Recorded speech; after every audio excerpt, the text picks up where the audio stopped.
welcome back to my channel. I'm Sarah and this is Brown Family Goods. Today I have an incredible recipe to share with you. It is officially carnival season here in Louisiana, which means the start to Mardi Gras, and that means it's king cake season as well. Here in Louisiana, you will find king cakes in every grocery store, in every bakery, in every specialty shop here, and it is the most indulgent season of the year until Lent begins. So today we're going to make two king cakes, one with the traditional cinnamon filling and one with the cream cheese filling. I think you'll love them both. How can you go wrong? So let's jump right into making king cakes. Recipe here, I just heated some milk and butter in the microwave. Took about 90 seconds because my butter was ice cold and my milk as well. So I just wanted that warmed and the butter melted before it goes into here. What we're going to start with over here is some warm water as well. This is about 2/3 of a cup of warm water, and I'm going to put in a tablespoon of sugar. We're going to proof the yeast. We need about a tablespoon of yeast. Ooh, the lid is a little bit frozen. I store this in the freezer. It's completely fine to do that. So 1 tablespoon is going into the bowl here. We will mix this around and just get everything combined. That way the warm water can start to wake up the yeast, and the sugar will help it get active pretty quickly. Now this is active dry yeast. I'm not using instant yeast. You could use instant yeast though. It would work just fine in this. But today I'm going to use active dry because that's what I have on hand.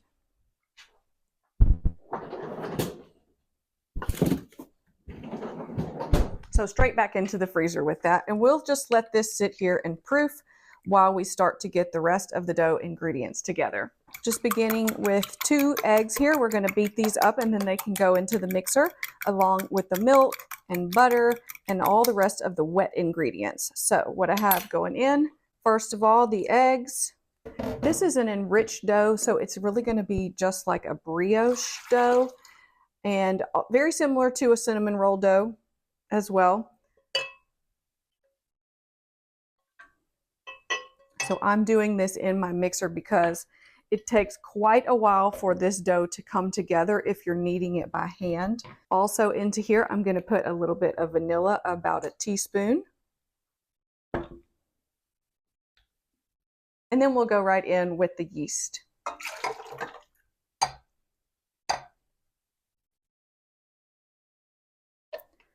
So that was about 2/3 cup of water as well as the 1 tablespoon of yeast. Some sugar. This is about 1/2 cup of sugar. I just took 1 tablespoon from it to put in with the yeast to proof it. And then we're going to go in with the flour. We'll probably need about 5 cups total, but you may need to add up to 5.5 cups. Okay, I'm just going to scoop right from here. Try to keep this as light. Try to keep this as light as possible, but I just scoop it up, and then I use a knife to sweep it over. I'm going to go straight into the mixer with this. 1. And I'm going to try to keep count. 2.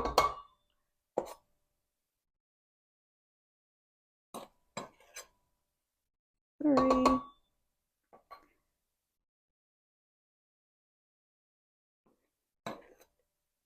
4. Whoop! This is how messes are made. 5, and then I'm going to scoop up about 1/2 cup of flour, and we'll use this if we need it. So I'll set it to the side for now. On top of the flour, I'll go ahead and put in the salt. This is about 1.5 teaspoons of salt.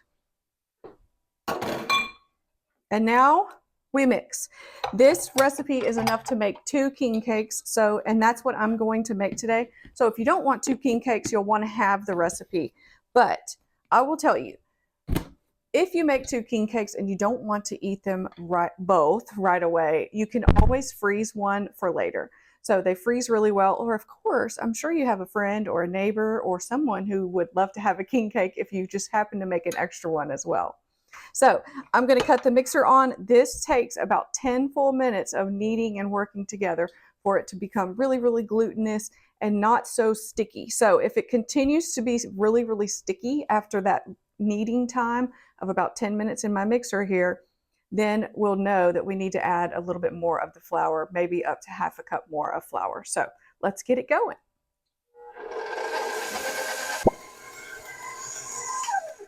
We've been going for just about a minute here, and I do stop one time before I turn that 10-minute timer on and scrape down the bowl really, really well, just to make sure, because at the bottom there will be flour bits and things like that typically. So I want to make sure that I get all of that picked up off the bottom. That way everything can really, truly, everything can get incorporated into the dough. Yeah, and there's lots of flour bits at the bottom of my mixer. I think that I'm in need of an adjustment.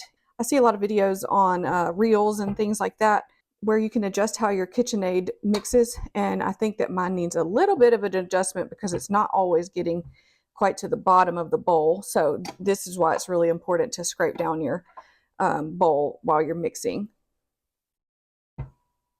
Okay, and you can see this is still very, very sticky because we're just in the early stages of the mixing here. So I'll scrape everything down and then I'll turn it back on, probably about a medium speed, and let it go for 10 full minutes kneading.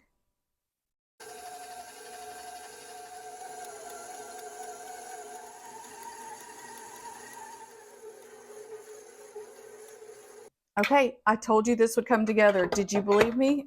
And if you're making this on your own, this took about 15 full minutes to knead into an actual ball here.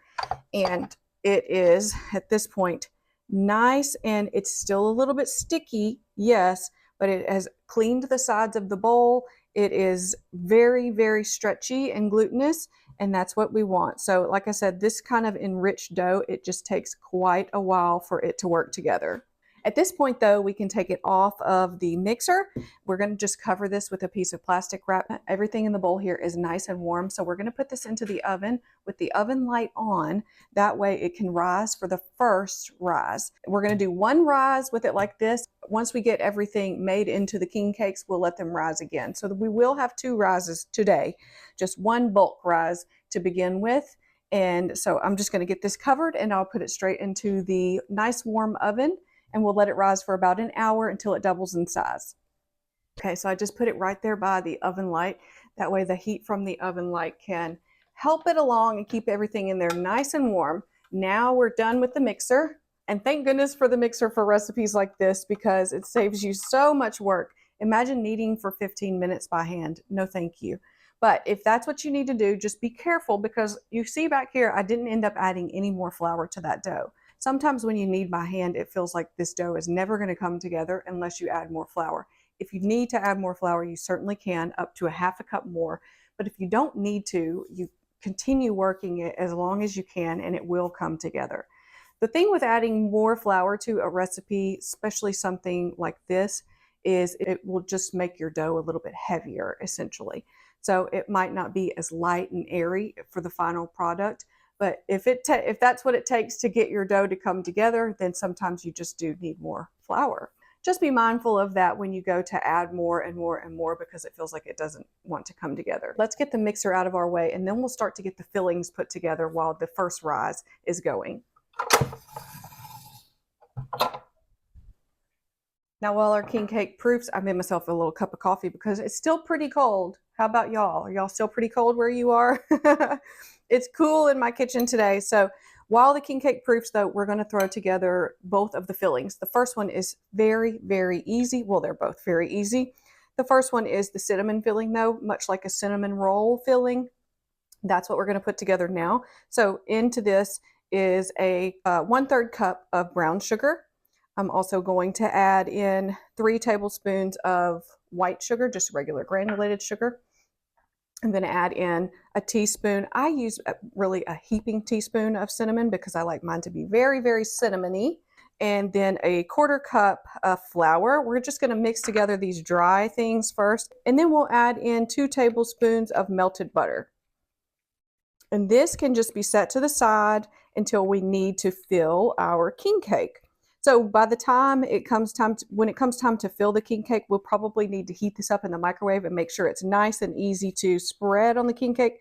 It really does spread better if it's kind of warm, but we can heat it up again once that time comes. We'll just get it all mixed together right now.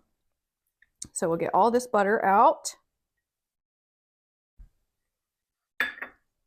and mix this together. This will make a nice paste. You can also add in nutmeg if you like nutmeg. Some people even add nutmeg to their dough for king cakes, but I wanted to keep mine pretty plain and traditional. I've never had nutmeg in a king cake to my knowledge. I've never noticed it there at least, but some of the recipes that I see online did call for nutmeg. So that's up to you, but I'm not going to add that today. Here we are with our cinnamon mixture. I'm just going to set this to the side and then we'll move on to the cream cheese filling mixture.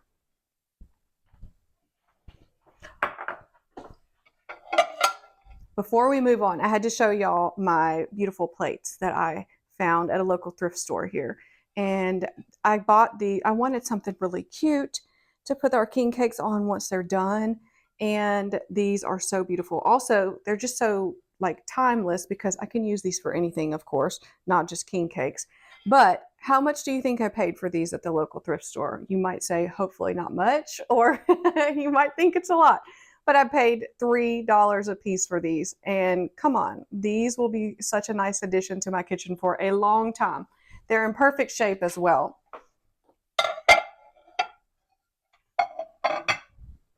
Okay, now I'm just going to gather up the ingredients for the cream cheese filling and we'll start on it. Moving on to the cream cheese filling. So I'm going to start with half a block of cream cheese here. This is 4 ounces.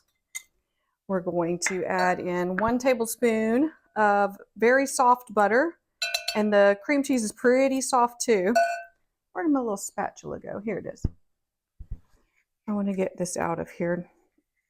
And I might need this little spatula for mixing. In goes about half a teaspoon of vanilla. We're going to mix the butter and the cream cheese up first before we add in the powdered sugar. I have a nice big bowl here so that I can really get everything worked together without throwing it all over myself. You guys know how I have a history with powdered sugar, and it is usually a messy thing for me.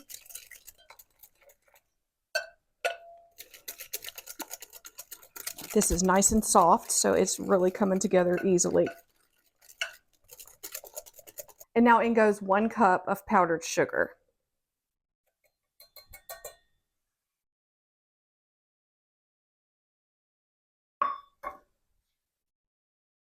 And we'll just start to work that together into the butter and the softened cream cheese. I do think that in the meantime, while the dough is proofing in the oven there, I'll just store both of these fillings right inside there so that they can stay at a nice warm temperature as well. Then they'll be really easy to spread. You don't want to have to try to spread really firm filling onto a very soft dough when we go to actually make the king cakes. If we keep these in there, they'll stay at a nice soft consistency for us as well. I'm going to switch tools now because I don't want to try to whip this with my whisk. So here in the grocery stores, you'll find king cakes everywhere right now. All the grocery stores have them out, and you will find them filled with, of course, the cinnamon filling, which is very, very traditional and delicious, but also cream cheese and fruit filled. So some are cream cheese and fruit filled, some are just cream cheese, some are just fruit. There are hundreds of options out there for you.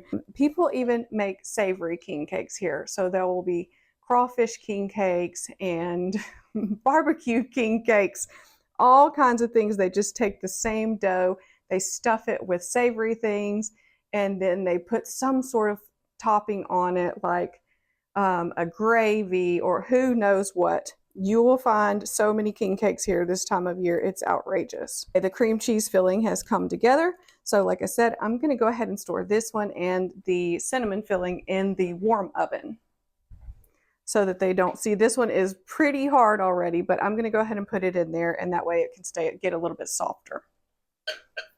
It's been about half an hour that the dough has been in the oven proofing, and I am going to set my timer for about 40 more minutes, and we'll come back and check on it and see that it has doubled in size or not. So I'll meet you back here in about 40 minutes. Okay, it has been 40 more minutes. So all in all, it took about an hour and 10 minutes for my dough to proof and double in size. Let me show you this beautiful dough, and it looks so good. Look at how nice and bubbly that has become. So all I'm going to do now is punch this down. First, I'm going to put a little tiny bit of flour on my gloved hands here. Put it right out onto my rolling mat where we're going to roll it out. This is the next step in the king cake process. So you'll find that this is a lot like making cinnamon rolls. So if you're familiar with making cinnamon rolls, this will be no problem for you. I don't even really bother to punch it down because I feel that when you take it out of the bowl here, you're going to deflate it some anyway. I guess I need to get my actual rolling pin out. So you have two choices here. You can either work with this. This is 2 king cakes worth of dough that we made here. So you can do one of two things. You can divide it and make them completely separately. What I'm going to do is go ahead and roll it out into one big rectangle, and then I'll cut it down into the appropriate number of pieces from there. So I think that's going to be my plan of attack, and you do what you think is going to be best. So let me just get this. I'm just going to stretch it by hand a little bit first, and then I'll grab the rolling pin out and we can get it to the correct size from there. Just want to be a little bit gentle with it. You can hear some of the air being pushed out of it as I spread it.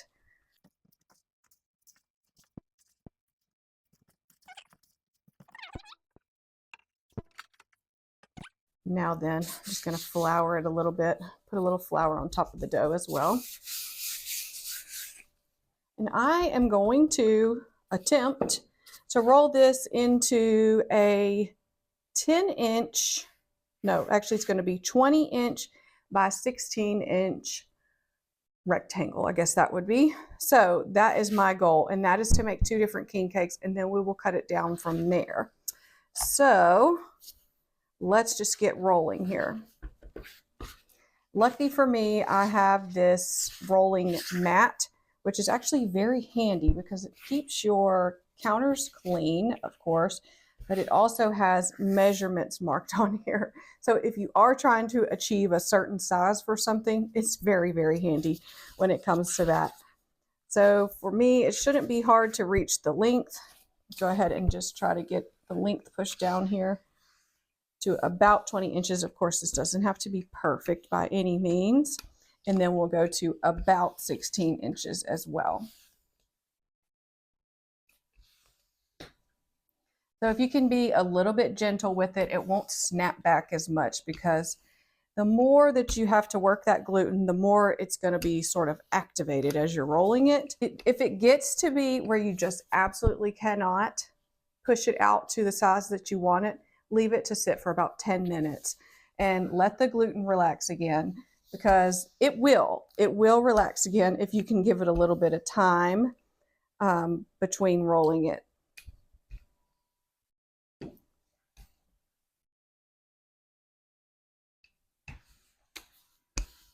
There's a lot of good bubbles in this dough. I can see them, and that means it's going to be nice and light and airy. And of course, we're pushing a lot of the air out of this just by rolling it out, and that's why it does a second rise after we get it filled and everything and before baking.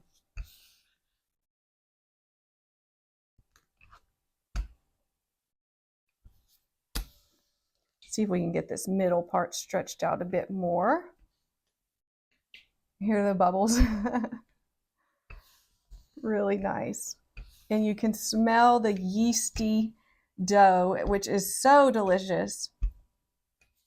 Okay, we don't need any more of this flour, so I'm just going to set it to the side out of my way here.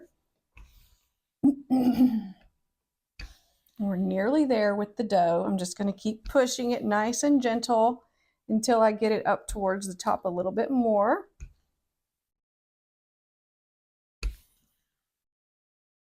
Okay, and now we're going to cut this in half to make 2 different king cakes. So I think I need to start right about here to be in half, and you can see I'm just using a pizza cutter here, and then we're going to cut these again in half.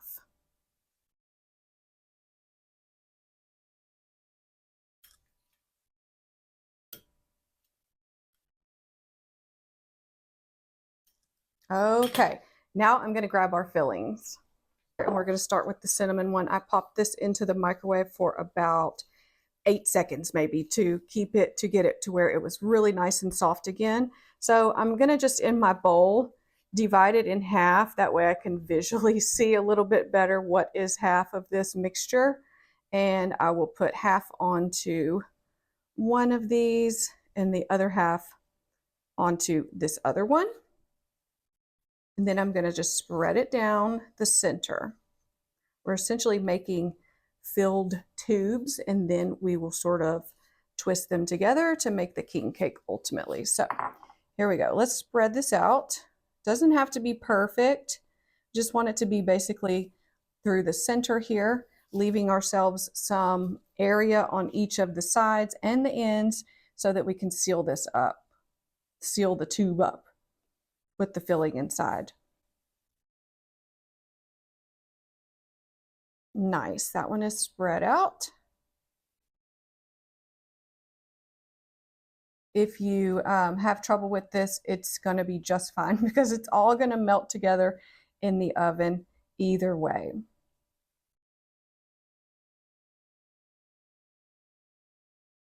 Doesn't have to be too fussy or too perfect here. Okay, now before we get too far down the road and too cool out here with the dough and the filling, I'm going to do the same thing with the cream cheese filling.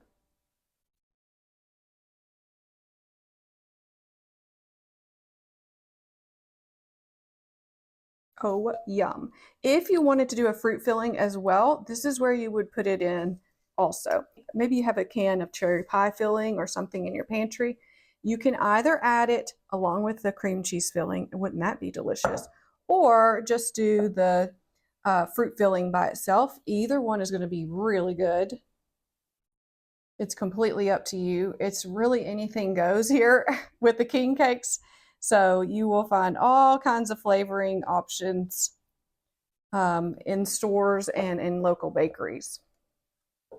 All right, so that was pretty easy to spread those. Now we're just going to seal them up sort of in a tube form, as I said. We'll just pull the ends up and pinch them together like this. We do want to make sure they're nice and sealed though. That way the filling doesn't, some filling will come out. I will let you know that. But that way a lot of the filling doesn't come out. That way we don't lose all the filling, but some filling will come out. Just pinch, pinch, pinch like this. This will be the bottom side. So we'll go ahead and turn this downward just like that. Nice.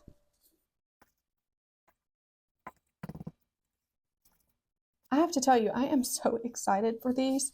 I told Alan last night, I'm making king cake tomorrow. He said, I can tell how excited you are for that. I don't make a ton of sweets. As you know, you probably don't see that much on my channel because I try not to eat a ton of sweets. When we have delicious things like this in my house, guess who's eating them? Me. Alan really tries not to eat a ton of sweets. So I try, but king cakes are just a must. At some point, you have to make a king cake or buy a king cake. You have to enjoy a king cake at least once every year. It's so hard because, of course, everybody is dieting at the beginning of the year.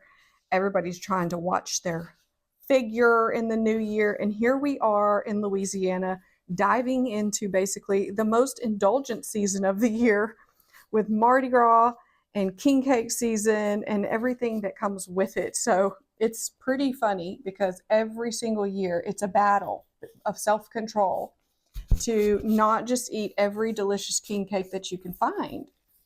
And you can find a lot of them. Last one here. The dough itself just smells so good. It's so nice and yeasty, and you can absolutely smell that smell.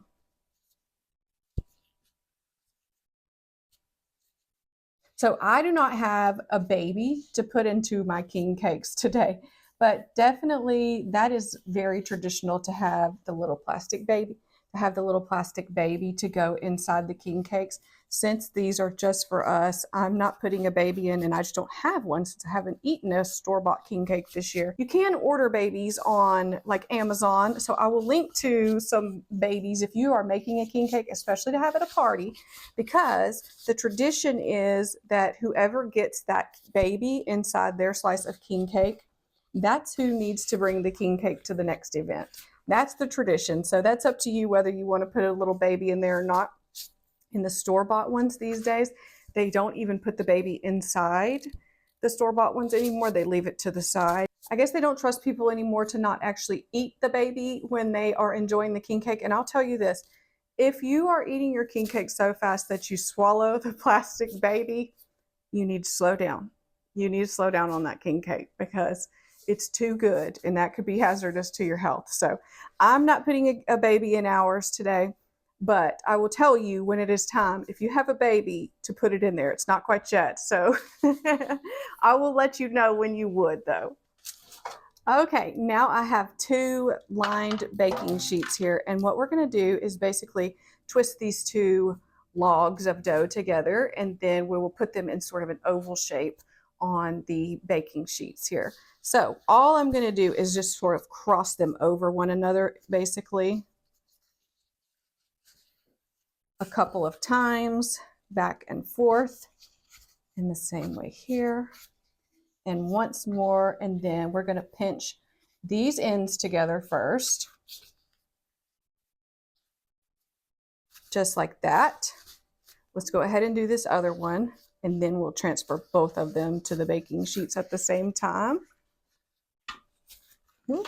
Don't be sticking.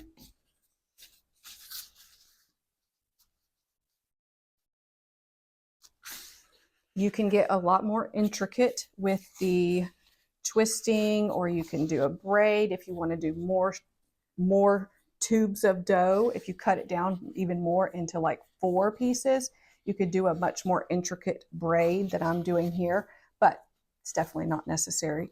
Also, it's not necessary to even do this 2 different tubes. You could just do 1 sheet of dough, roll it up like cinnamon rolls, and then shape that actual cinnamon roll log into an oval on your pan there. That's completely fine too. So whatever you want to do is okay. I'm just going to pull this so that it stretches out just a little bit before we put it onto the sheet pans here.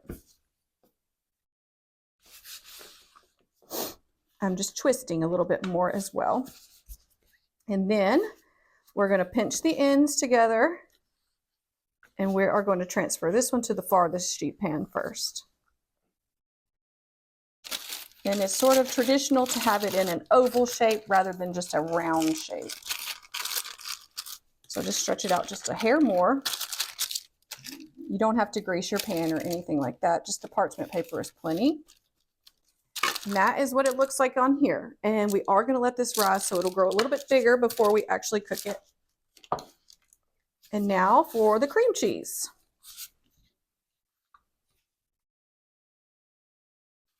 This one is much heavier. That filling is heavy on this one.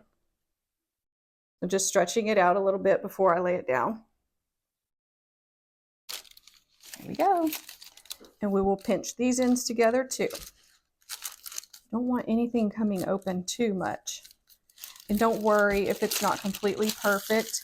We're going to cover the whole thing with icing anyway, so you don't have to worry about that. All right, I'm going to stretch this one just a little bit more into an oval.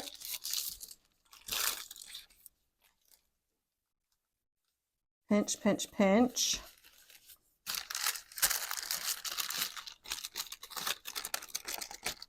There we go. I like that shape. Now these 2 are going to go into my lower oven this time to proof for about 30 more minutes before it's time to bake them up. So while these are proofing, I'll go ahead and preheat the oven to 350 degrees, and then it will be time to bake them as soon as these are nice and poofy.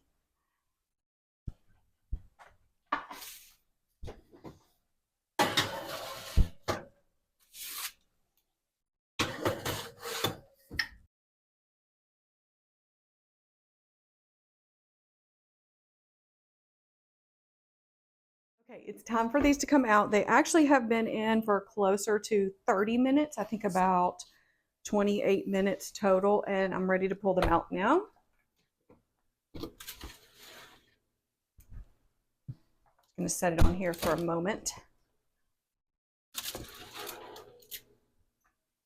This one is the cinnamon one, and you can see the top there, the cinnamon and butter are kind of bubbling out. So one thing I will say, I did not stretch these out far enough to make a nice ring in the center. That's okay. This will still be delicious, but if you're putting these on a pan, make sure to stretch them out enough that they have room to rise in the center still and spread, because this one has no hole in the middle and neither does that one. So we could have done a little bit better in that area. That's okay though, they're still going to be delicious. But that's probably why they took a little bit longer to bake also, because they didn't have that hole in the center to allow some nice airflow to go through there. So I'm going to put it onto here first with the parchment paper under it, and then I'm going to take the parchment paper out from under it. This one might come straight off of the parchment. No, it's not. So put it here with the parchment for a moment. I'm just going to run a spatula under it to get it off of the parchment paper, and then I'll pull this out just so that it doesn't get soggy on the bottom. This one's kind of standing in the butter. And then this one, same way, just pull it off there, and then it can circulate a lot of nice cool air around it and cool down pretty quickly. So you do want to allow these to cool completely before you frost them. If you're unsure if they're done yet in the oven, I would check it with a thermometer, and you want to be about 190 degrees on the interior part to know that that bread is baked through inside and you don't have a soggy middle area. So it's especially important if, like me, yours have kind of baked together in the center there, to make sure that they are actually baked through and that the bread is actually done. We'll just give these a couple hours to cool, and then we'll mix up the quick icing that goes on top of them, and we'll get them decorated and they'll be ready to enjoy.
I'm very excited. It is finally time to decorate the king cakes and, more importantly, taste test the king cakes. So I'm going to put the cinnamon one here on this beautiful dish. This cream cheese one turned out a little bit larger in size, so it's going on here. I mixed up the frosting. I just was storing the frosting in the lower oven where it's a little bit warm yet, and it is ready to go. So these get sort of a glaze on top, and then on top of the glaze goes the sanding sugar. I have 3 colors here of the sanding sugar: purple, of course, green, of course, and then this gold color. This was the only way I could find this. And I have to tell you, if you live in Louisiana, it's hard going trying to find these 3 colors right now of sanding sugar. So we don't do sprinkles. We don't do any kind of other adornments other than the sanding sugar. If you cannot find this at all, you can always color your own sanding sugar. So yellow is really the other color that you could do if you're coloring it yourself. If you make your own sanding sugar, all you do is take regular sugar, add in some food coloring, mix it around, get the color spread throughout. but then spread it out onto like a plate or something and let it sit on the counter for a couple of hours to air dry before you go and try to put it onto your king cakes. That is my best advice to you, so that it will not be wet when you go to try to spread it on your king cakes. Okay, so we're just going to divide this frosting in half for these two king cakes, and I'm just going to put a little drizzle on the top. We want it to kind of run down the sides a little bit in a nice coating. These are completely cool at this point, so I'll start with that much and see if we need any more in just a moment. This is the kind of frosting that hardens as it cools.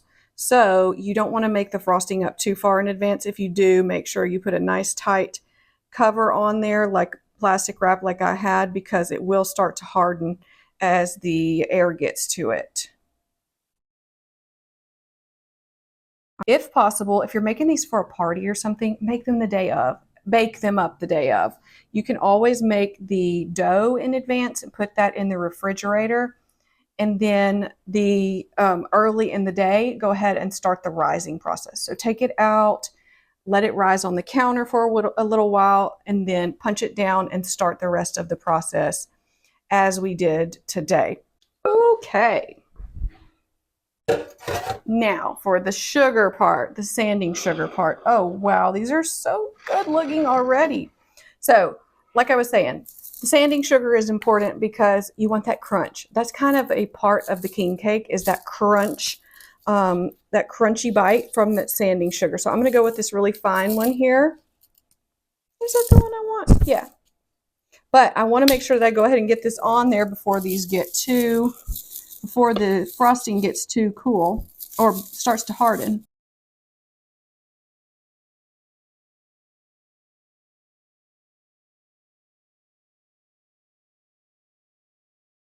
I might need a vacuum to clean this sugar mess up. It's totally worth it though. Okay, on to the green. This green is kind of a dark green.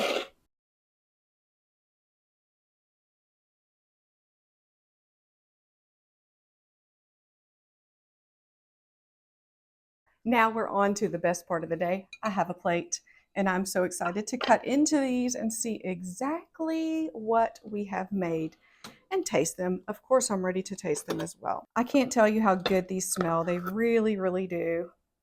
Cut a little piece here. I'm going to have to call my son to come and get some of these. 2 king cakes in the house is dangerous. Okay, just want to make sure it's going to come out of here. Get it cut through really well. Oh boy, here it goes. You ready for this? Look at that. Nice and filled. So we'll put that one there. Oh, yummy. Yummy, yummy. And now let's go for the cream cheese as well. Oh, the cream cheese. Cream cheese is a little bit harder to tell because, of course, it's just cream cheese inside.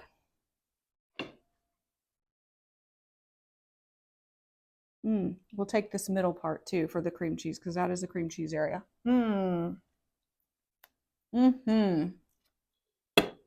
Okay, let's try these. I am going to just use my hands because, let's be honest, that's usually the way it happens. So let's start with the cream cheese one.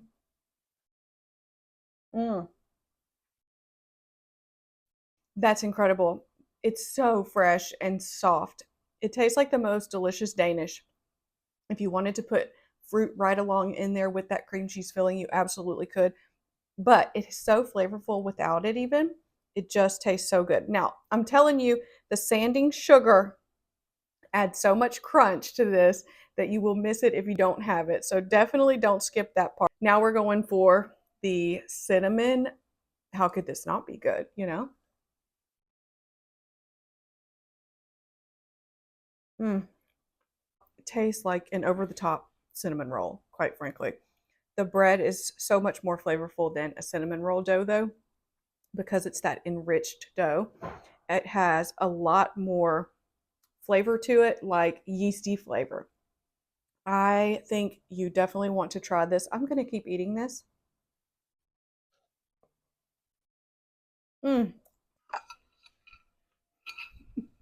I never did tell you when to put the plastic baby in if you're putting the plastic baby in. So once this is baked and cooled, right before you go to frost the top like we just did, go ahead and stick that plastic baby in somewhere. Make a little knife hole, stick him down in there. That way somebody will get the plastic baby, and then you'll cover over the top with the frosting and nobody will know where it is. That's when you'll add that. Definitely try this king cake recipe, one or the other, or maybe you want to get even more exciting and add some fruit filling to one of yours. But I know you're going to love them either way. I hope you have the best day. Thanks again for being here, and I hope to see you back here again real soon. Local Louisiana tip: if you know, you know, the king cake knife always stays on the king cake plate or in the box with the king cake, because that makes it where you can just easily pass by and grab a piece at any time.